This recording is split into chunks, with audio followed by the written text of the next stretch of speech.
आपल्या न्यूज चौथा स्तंभ, आवाज जनतेचा आधार लोकशाहीचा, विचारपीठ अभिव्यक्ती स्वातंत्र्याची या चॅनलच्या माध्यमातून आज आपल्या सोबत आहेत रमेश बोराडे, भूमी अभिलेख व महसूल सुधारणा संघर्ष व सुधारणा कृती समितीचे रमेश बोराडे आपल्यासोबत आहेत. आपण त्यांना काही प्रश्न विचारणार आहोत. सर, आपलं स्वागत आहे.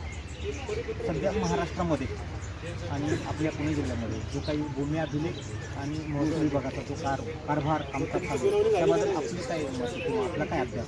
संपूर्ण महाराष्ट्रभर सध्या महसूल आणि भूमी अभिलेख या विभागांनी जो भ्रष्टाचार, गैरकारभार, कामकाज याचा जो गोंधळ घातलेला आहे तो खूपच, त्यामुळे सगळे राज्यातील नागरिक व्यथित, बाधित आणि पीडित झालेले आहेत. आणि जर तुम्ही पेपरला जरी बघितलं तर भ्रष्टाचारामध्ये हे विभाग राज्यभर अव्वल राहिलेले आहेत. त्यांच्यावर लाचलुचपत विभागाचे गाडी पडतात, त्यांना अटक होते, FIR दाखल, तरी पण यांचा भ्रष्टाचार काय थांबत नाही आहे. त्यासाठी आपण राज्यभरातील पीडित, बाधित लोकांची एक समिती स्थापन केलेली आहे, भूमी अभिलेख महसूल संघर्ष व सुधारणा कृती समिती आपण स्थापन केलेली आहे. ह्या समितीमार्फत आपण 26 जानेवारी 2026 रोजी जमाबंदी आयुक्त कार्यालयासमोर आपण दिवसभर जन आंदोलन केलं होतं. आंदोलनाला बहुसंख्येने राज्यभरातील कार्यकर्ते, पीडित, बाधित नागरिक